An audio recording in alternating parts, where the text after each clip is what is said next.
টাঙ্গাইল সহ ৪ জেলার ২৫টি উপজেলা থেকে মোট ৮,০০০ শিশু শিক্ষার্থী অংশ নিয়েছে এবারের নুরানি স্কলারশিপ বৃত্তি পরীক্ষায়। টাঙ্গাইল জেলা নুরানি শিক্ষক ফাউন্ডেশনের উদ্যোগে ধাপে ধাপে বিভিন্ন কেন্দ্রে চলছে এই বৃত্তি পরীক্ষা। মঙ্গলবার গোপালপুরের দারুল উলুম কামিল মাদ্রাসা কেন্দ্রে ৭০০ শিক্ষার্থী পরীক্ষা দিয়েছে। এর আগে ভুনাপুর, কালিহাতী, ঘাটাইল, মধুপুর, ধনবাড়ী ও জামালপুরের সরিষাবাড়ী উপজেলায় পরীক্ষার সফল আয়োজন সম্পন্ন হয়েছে। হাফেজ মাওলানা মুফতি নাজির সিদ্দিকী বলেন, নুরানি শিক্ষা শিশুদের প্রাথমিক ও ভিত্তিমূলক শিক্ষা। আরবি হরফ ও বাংলা বর্ণের সাথে পরিচয়ের প্রথম ধাপ এটি। তাই শিশুদের চরিত্র গঠন ও নৈতিক শিক্ষায় এর ভূমিকা অনন্য। মাদ্রাসায় যেন একক ছত্রে একভাবেই যেন পরীক্ষাগুলো দিয়ে তাদের সফলতা অর্জন করতে পারে, এ একটা উদ্যোগ ভালো করে নেওয়া হয়েছে। আলহামদুলিল্লাহ, বিগত বছরগুলো আমাদের মাহাদি ভাই খুব পরিশ্রম করে বিভিন্নভাবে এবং যারা সফলতা অর্জন করে এদেরকে সাইকেল দিয়ে বিভিন্ন প্রতিযোগিতায় উদ্বুদ্ধ করে আজকের এই পর্যন্ত দাঁড়িয়েছে। আমরা আশা করতেছি এভাবে যদি আমাদের এই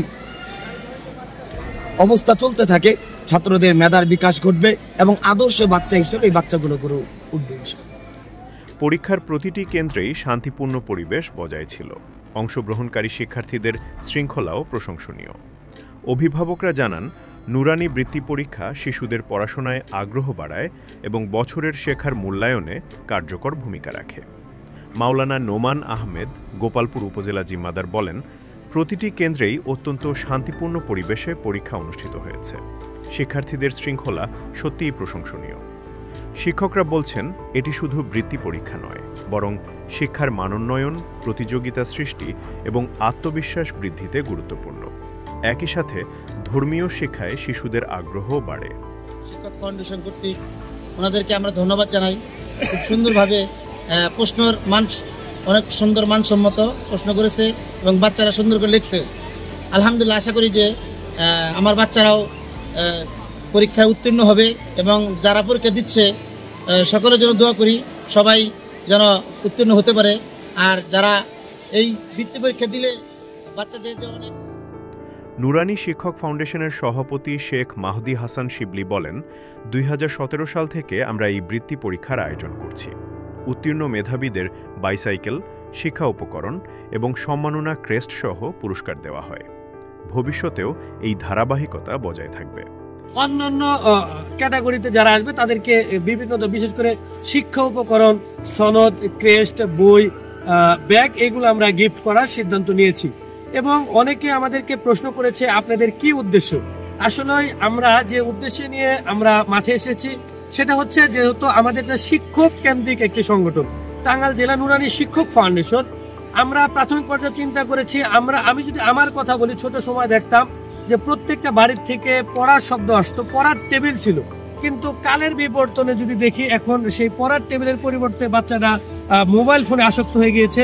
যাতে আবার পুনরায় পড়ার টেবিলে নেওয়া যায়, পড়ার মন মানসিকতা তৈরি হয়, এই জন্য এই স্কলারশিপের আয়োজন।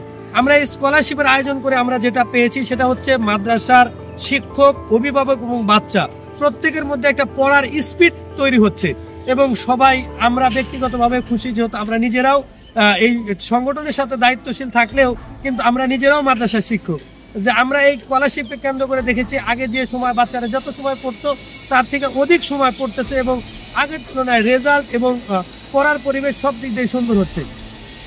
এবং পাশাপাশি আমরা আমাদের যেভাবে কার্যক্রম শুরু হয়েছে, ইনশাল্লাহ আমরা ইতিমধ্যে সারা দেশ থেকে বিভিন্ন উপজেলা, জেলা থেকে ফোন কল পেয়েছি। আমাদের আগামী দিনের পরিকল্পনা সারা দেশব্যাপী এটা কার্যক্রম আমরা পরিচালনা করব। ইতিমধ্যে বাংলাদেশ সরকারের কাছে আমরা নিবন্ধনের জন্য আবেদন করেছি। আল্লাহ চায় তো ডিসেম্বরের মধ্যে আমরা হয়তো সরকারিভাবে আমরা স্বীকৃতিপ্রাপ্ত একটি প্রতিষ্ঠান হব ইনশাল্লাহ। তারপরে আমরা সারা দেশব্যাপী। সংশ্লিষ্টরা আশা করছেন, নুরানি শিক্ষার বিস্তারে এ ধরনের উদ্যোগ শিশুদের শিক্ষা জীবনকে আরও উৎসাহিত করবে এবং আলোর পথে এগিয়ে যেতে সহায়তা করবে।